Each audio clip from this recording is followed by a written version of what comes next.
Hello, traders. FX Pip Collector here. Today is Friday, July 28th, and I'm going to be analyzing the Aussie US dollar starting on the monthly, working my way down to the 1 hour time frame.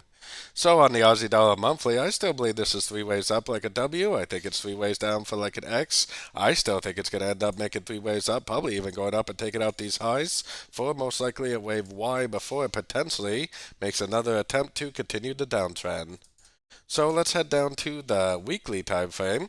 On the weekly time frame, I think you can start to see the higher highs, higher lows, which I still think is like a wave 1 of wave Y. I think this is an ABC, like a 2 of Y, and I still believe that this is going to be a crescent, and I still believe it's going to end up continuing up to eventually make that 3, probably make a 4, and a wave 5 of wave Y to form that pattern like I was showing on the monthly time frame.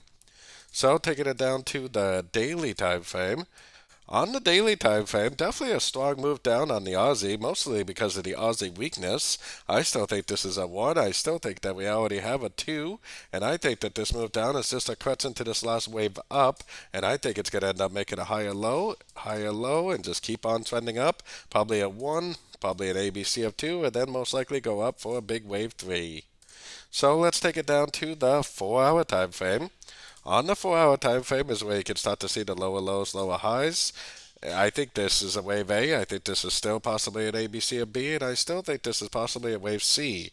Now, the Aussie has been very weak to the downside, so honestly, I think I would end up choosing a different pair if I was going to go long. But if it does end up bouncing off one of these fib levels, making a pulse move up, taking out Strutzer, I still think it probably will end up being a decent long opportunity, potentially for the continuation of this big wave 3.